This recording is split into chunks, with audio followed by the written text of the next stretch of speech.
India Pakistan எல்லை பகுதியில் குறிப்பாக பஞ்சாப் மற்றும் ராஜஸ்தான் போன்ற மாநிலங்களில் உள்ள கம்பி வேலிகளில் காலி கண்ணாடி பாட்டில்கள் தொங்கவிடப்பட்டிருப்பதை நீங்கள் கவனிக்கலாம்.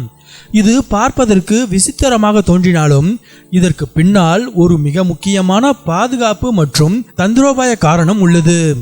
எல்லை பகுதியில் இரவு நேரங்களில் அல்லது அடர்ந்த மூடுபனி நிலவும் காலங்களில் எதிரி நாட்டு ஊடுருவல்காரர்கள் அல்லது பயங்கரவாதிகள் வேலியை வெட்டவோ அல்லது அதன் அடியில் ஊர்ந்து வரவோ முயற்சிப்பார்கள். வேலியின் மீது யாராவது கை வைத்தாலோ அல்லது அதை அசைக்க முயன்றாலோ அதில் கட்டப்பட்டிருக்கும் கண்ணாடி பாட்டில்கள் ஒன்றோடொன்று மோதி சத்தத்தை எழுப்பும். அமைதியான இரவுகளில் இந்த சப்தம் எல்லை பாதுகாப்பு படை வீரர்களுக்கு ஒரு எச்சரிக்கை மணியாக செயல்படுகிறது. பஞ்சாப் போன்ற பகுதிகளில் குளிர்காலத்தில் மூடுபனி மிக அதிகமாக இருக்கும்.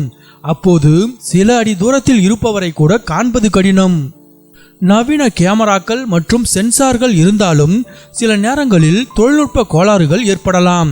ஆனால் இந்த பாட்டில்கள் எப்போதும் செயல்படக்கூடிய ஒரு எளிய மற்றும் செலவில்லாத தொழில்நுட்பமாகும். இரவு நேரங்களில் ரோந்து செல்லும் வீரர்கள் தங்கள் டார்ச் லைட்டை வேலியில் அடிக்கும்போது பாட்டில்கள் அசைந்தால் வெளிச்சம் சிதறும். இது தொலைவில் இருந்து ஏதோ ஒரு அசைவு நடப்பதை வீரர்களுக்கு உணர்த்தும்.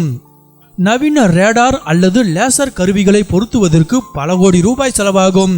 ஆனால் இந்த காலி பாட்டில்கள் எவ்வித செலவுமின்றி அதே வேலையை செய்கின்றன. பராமரிப்பு செலவும் இல்லை, மின்சாரமும் தேவையில்லை.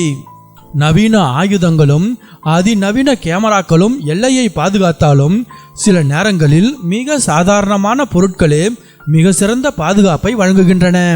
இந்தியா பாகிஸ்தான் எல்லையில் கம்பி வேலிகளில் தொங்கவிடப்பட்டுள்ள காலி கண்ணாடி பாட்டில்கள் வெறும் குப்பை அல்ல, அவை எல்லையை காக்கும் மௌன காவலாளிகள்.